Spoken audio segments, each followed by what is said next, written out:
सवाल उठाती ये पंक्तियां कि कोहरे से ढकी सड़क पर बच्चे काम पर जा रहे हैं। सुबह सुबह हमारे समय की सबसे भयानक पंक्ति है ये। भयानक है इसे विवरण की तरह लिखा जाना चाहिए इसे सवाल की तरह। काम पर क्यों जा रहे हैं बच्चे। नमस्कार। बचपन में हम कहानी, किस्से, कविताएं, नाटक पढ़ा करते थे और उन्हें लिखने का प्रयास भी करते थे।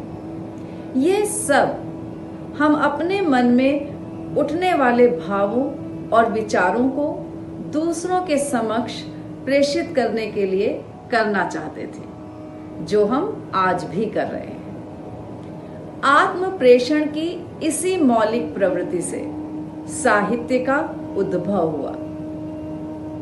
अभिव्यक्ति के रूपों में धीरे धीरे परिशोधन, परिवर्धन होता रहा और साहित्य का वैशिष्ट्य और स्पष्ट होता गया। साहित्य सर्जन की प्रेरणा ने मुझे दिशा निर्देश दिया और साहित्य को विरासत में लेकर चलने वाले वर्तमान के सबसे मुखर व्यक्तित्व, महान लेखक, कवि, समकालीन साहित्य के संपूर्ण हस्ताक्षर, गौरव, केंद्रीय साहित्य अकादमी पुरस्कार से विभूषित श्री राजेश जोशी जी से मिलने का अवसर प्राप्त हुआ। आपकी रचनाएं मैं पढ़ा करती थी और बच्चों को पढ़ाया भी करती थी। बच्चे काम पर जा रहे हैं आपकी कविता ने मुझे इतना प्रभावित किया कि जिस पर मैंने एक बहुत बड़ा प्रोजेक्ट किया था और मैं सफल भी रही। मैं स्वयं को गौरवान्वित महसूस कर रही हूँ कि मैंने आपको कोना मन में बुलाया और आपने मेरा आमंत्रण स्वीकार कर लिया। आज कई सारे सवाल हम आपसे पूछने वाले हैं, लेकिन बातचीत का सिलसिला शुरू करने से पहले हम थोड़ा सा आपके बारे में लोगों को बता देना चाहते हैं। जन्मे तो आप मध्य प्रदेश के नरसिंहगढ़ जिले में हैं।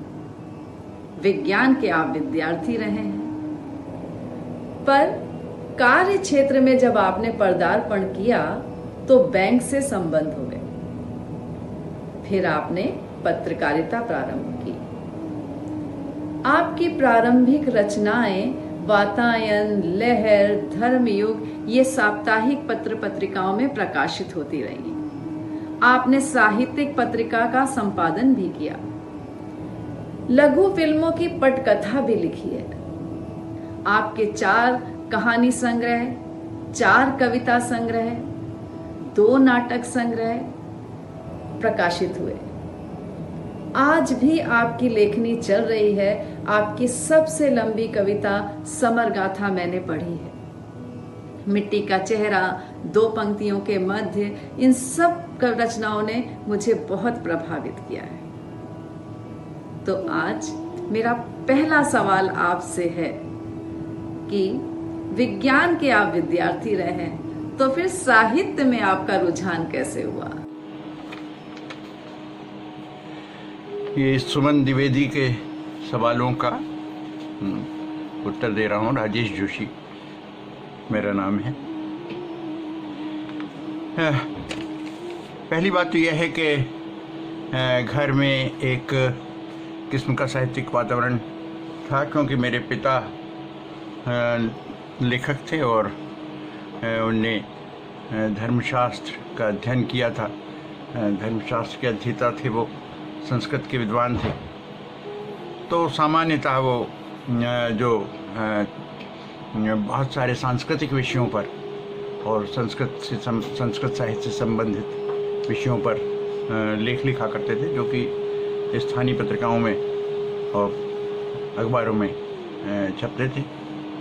और एक तरह का उनका शहर में सम्मान था। बहुत सारी सांस्कृतिक संस्थाओं से वो जुड़े हुए थे। तो उस तरह से वो जाने जाते थे। एक छोटी मोटी लाइब्रेरी भी थी जिसमें ज़्यादातर तो संस्कृत की किताबें थीं, पर बहुत सारे ऐसे ग्रंथ भी थे जिनका संस्कृत के साथ हिंदी में अनुवाद भी मौजूद था। इसके साथ ही जो उस समय की चर्चित पत्रिकाएं थी, धर्मयोग, साप्ताहिक हिंदुस्तान, ऐसी पत्रिकाएं भी आती थी, और कुछ पुरानी साहित्यिक पत्रिकाएं भी वहाँ लाइब्रेरी में थी। इसका अर्थ था कि पिता के पास वो पत्रिकाएं पहले आती रही होंगी।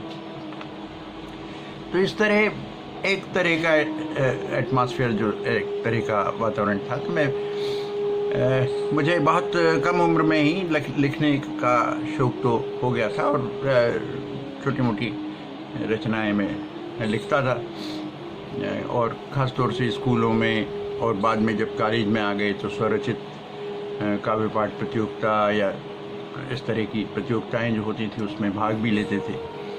तो एक तरह से शुरुआत में ये था, पर मैं नहीं जानता था कि साहित्यिक वास्तव में समकालीन साहित्य की स्थिति क्या है, या साहित्य क्या है, क्या लिखा जाना चाहिए, किस तरह लिखा जाना चाहिए, ये बातें उस समय मैं नहीं जानता था। पर ये रुझान जो था साहित्य के प्रति, हालांकि साहित्य के साथ ही मुझे चित्रकला के प्रति भी बहुत रुझान था, और मैं मूलतः ये सोचता था कि मैं एक चित्रकार बनूंगा, पर फिर भी साहित्य के प्रति एक रुझान घर से ही मिल गया।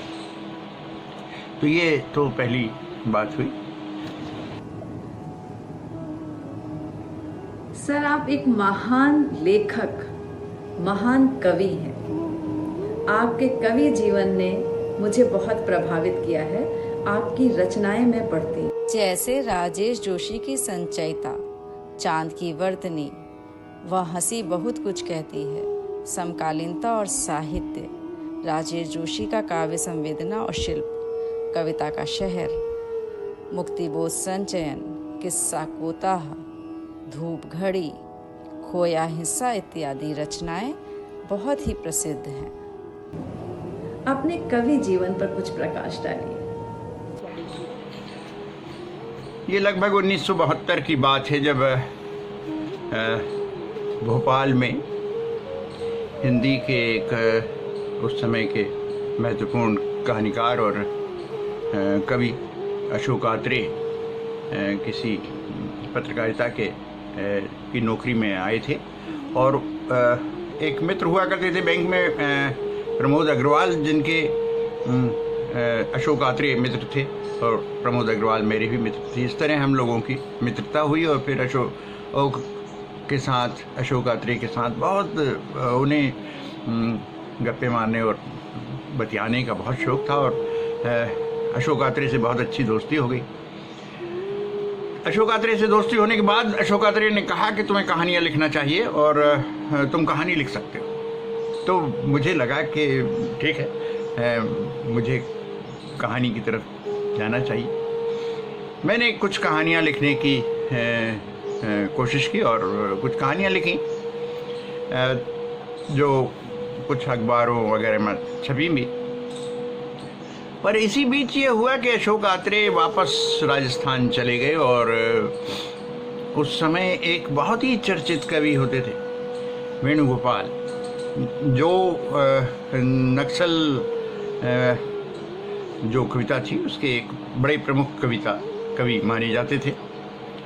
और वो क्योंकि एक सिलसिले में, यानी एक साहित्यिक सिलसिले में वहाँ कागज नगर हैदराबाद में गिरफ्तार किए जा चुके थे, तो उनकी चर्चा बहुत थी। सारी पत्रिकाओं में उन पर लगातार लिखा जा रहा था, उनकी कविताएं छापी जा रही थी। और एक दिन अचानक उनका जब भोपाल आगमन हुआ तो उनका काव्य पाठ रखा गया। जब काव्य पाठ रखा गया तो मैं और एक मेरे मित्र होते थे, ब्रजमोहन गुप्ता। ब्रजमोहन गुप्ता मेरे मित्र थे और वो साइंस के आर्टिकल्स लिखते थे। तो ब्रजमोहन ने कहा कि चलो वेणुगोपाल को सुनने चलते हैं, और हम लोग एक बहुत ही बारिश से भरी शाम में वेणुगोपाल को सुनने गए और सुना। हालांकि कुछ समझ में आया, कुछ नहीं समझ में आया। धीरे धीरे वेणुगोपाल से मेरी मित्रता हुई और वो मेरे साथ ही मैं एक कमरे में रहता था और वेणुगोपाल भी वहीं आ गए। और फिर वेणुगोपाल के द्वारा मुझे मालूम पड़ा कि वास्तव में साहित्य क्या है, क्या लिखा जाना चाहिए, किस तरह लिखा जाना चाहिए। उस समय बहुत सारे मित्र बने। नरेंद्र जैन जो उसी समय मेरे साथ ही लिखना जिनने शुरू किया था, नरेंद्र जैन थे, राजेंद्र शर्मा थे, राम प्रकाश त्रिपाठी, ये सब मित्र बन गए और एक तरह का वातावरण वहाँ पे निर्मित हुआ और एक नए तरह से लिखना प्रारंभ हुआ। इसके थोड़े दिन बाद ही हिंदी के एक अत्यंत महत्वपूर्ण कवि त्रिलोचन शास्त्री भी भोपाल आ गए। ये वो समय था 73 का, जब 73 में 2 बड़ी घटनाएं हुई जिनने मुझे बहुत कुछ सीखने का मौका मिला। 73 में प्रगतिशील लेखक संघ का पुनर्गठन हो रहा था बांदा में और केदारनाथ अग्रवाल और डॉक्टर रणजीत ने एक बड़ा सम्मेलन बुलाया था जिसमें हिंदी के तमाम बड़े लेखक और उस समय के लेखक पहुँचे थे। उससे पहले मेरी सिर्फ एक कविता वातायन में हरीश भादानी ने छापी थी और मैं वेणुगोपाल के साथ साथ वहाँ चला गया बांदा में और वहाँ बहुत सारे लेखकों को पहली बार मैंने देखा। त्रिलोचन जी को वहीं देखा था, बाबा को वहीं देखा था, धूमिल को वहीं देखा था और भी बहुत सारे नए पुराने लेखक, बिल्कुल जो नए लेखक थे उसमें मनमोहन थे जो जिनसे वहीं मुलाकात हुई। तो एक दृश्य खुल रहा था साहित्य का। फिर त्रिलोचन शास्त्री जब भोपाल आ गए तो त्रिलोचन जी अक्सर ही मेरे कमरे पर आ जाते थे जिस दिन छुट्टी होती थी और फिर विनय दुबे भी पास में रहते थे। तो त्रिलोचन जी से बहुत कुछ जानने का, बहुत कुछ सीखने का, त्रिलोचन जी को बात करने का बेहद शौक़ है और वो बातों बातों में बहुत सारी चीज़ें बताते हैं। तो ये जाना कि कितना बड़ा क्षेत्र है साहित्य का। तो त्रिलोचन जी की भूमिका भी एक बहुत बड़ी भूमिका है वेणुगोपाल की भूमिका के बाद। और इस तरह एक तरह से कहना चाहिए कि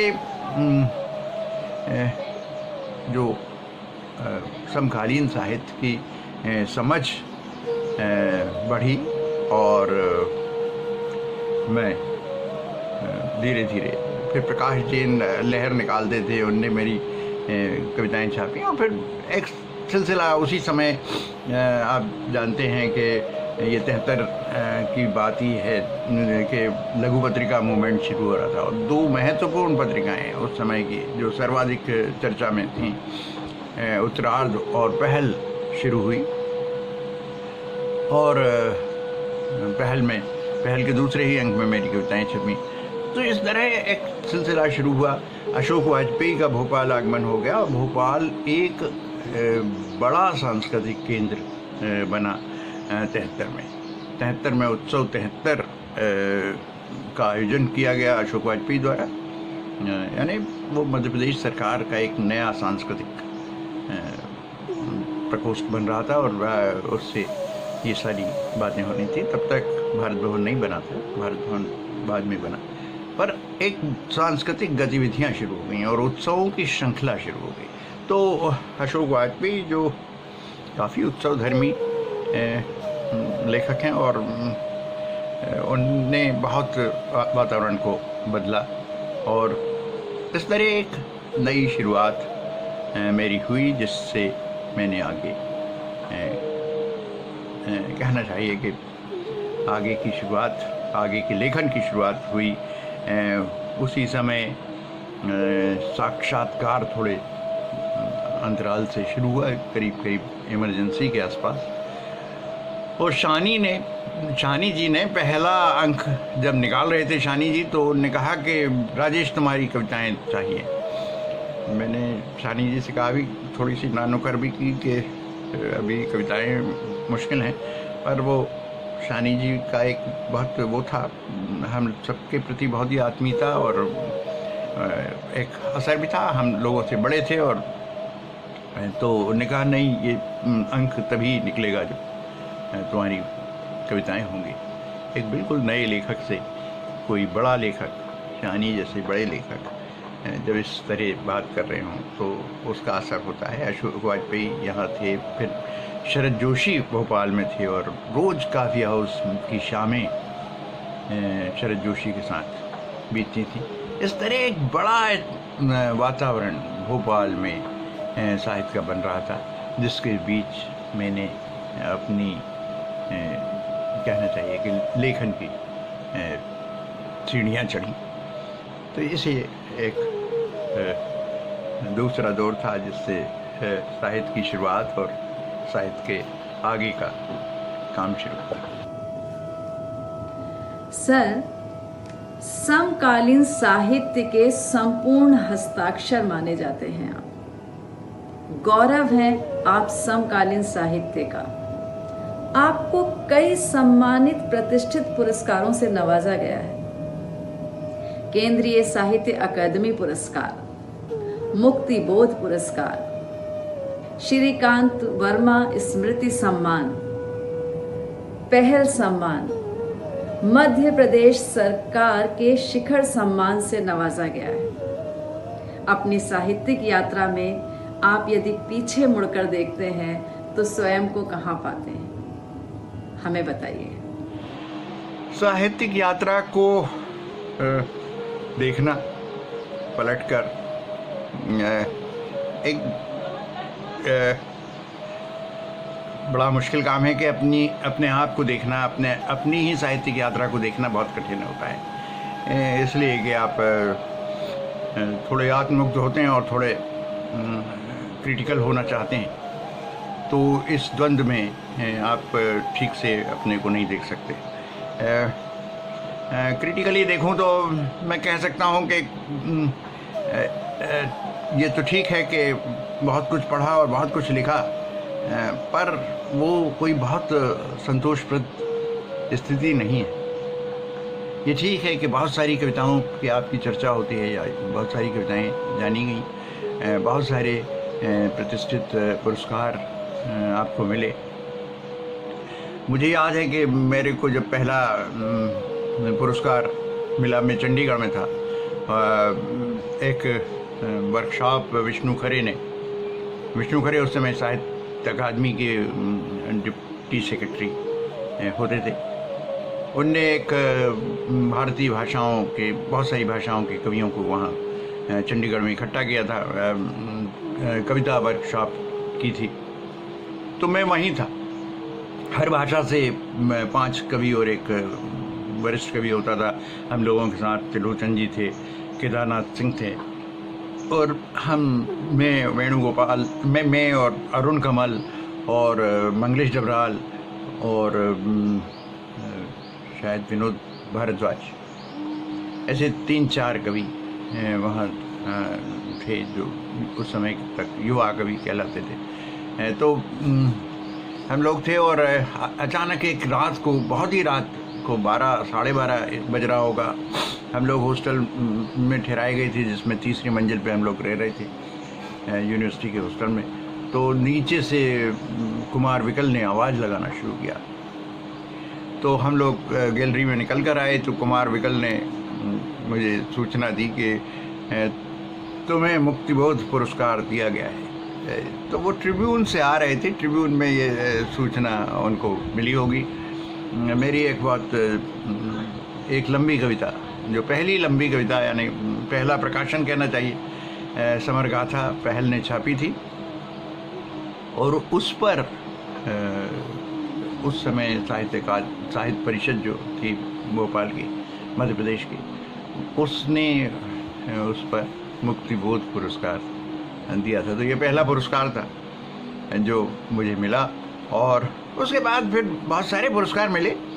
तो कोई पुरस्कार ये यानी इस बात के प्रमाण नहीं होते कि आपने सचमुच कोई बहुत महत्वपूर्ण काम कर लिया है, चाहे साहित्य अकादमी का पुरस्कार ही क्यों ना हो, वो इस बात का प्रमाण नहीं है कि आपने सचमुच जो किया है वो महत्वपूर्ण है। ये तो बाद में ही तय होगा कि आपने क्या किया है। बहुत सारे आलोचना लिखी गई, उससे भी कोई बहुत, पर इतना ज़रूर है कि बहुत कभी भी किसी लेखक को संतुष्ट नहीं होना चाहिए, और मैं भी नहीं हूँ, पर कभी कभी खुशी होती है आपको अपने ही किए की तरफ देखने में कि आपने कोई बहुत निरर्थक काम भी नहीं किया। एक लेखक अगर रचना के स्तर पर अपनी प्रतिबद्धताओं के साथ, अपनी समाज के साथ, अपनी जनता के साथ, जनता के पक्ष में है, और वो लगातार उसके पक्ष में है, और अपनी विचारधारा और अपनी कमिटमेंट के साथ है, तो कहीं ना कहीं, और अगर उसके बाद भी कुछ ऐसी रचनाएं हैं जो कहीं काम आ रही, तो मानना चाहिए कि ये एक तरह का संतोष उसमें होता है, एक तरह की सार्थकता का एहसास उसमें होता है कि आपने जो काम किया है उसकी एक सार्थकता है। ये ही कुल मिला के है कि यही एक संतोष कहीं किया जा सकता है। हालांकि लेखक का संतुष्ट होना कोई मायने नहीं रखता, इसलिए कि लेखक संतुष्ट हो नहीं सकता, मैं भी नहीं हूँ, और बस इतना ही है कि इस यात्रा को पीछे मुड़कर देखने में इतना ही महसूस होता है कि कोई बहुत निरर्थक हम लोगों ने, या मैंने, ये यात्रा बहुत निरर्थक नहीं थी, कुछ सार्थक काम किया है, और शायद उसका कोई यानी महत्व हो। बाकी कहना कुछ भी अपने बारे में बहुत संभव नहीं। धन्यवाद। आज की मुलाकात बहुत सारगर्भित रही सर। मुझे उम्मीद है कि साहित्य में रुचि रखने वाले प्रत्येक वर्ग को आज कोई ना कोई गहरी सीख जरूर मिली होगी। इसलिए मेरा सभी लोगों से ये विनम्र अनुरोध है कि आप जाइएगा कहीं नहीं, इसी जगह इसी चैनल पर हम फिर मिलेंगे किसी महान व्यक्तित्व से। तब तक के लिए धन्यवाद।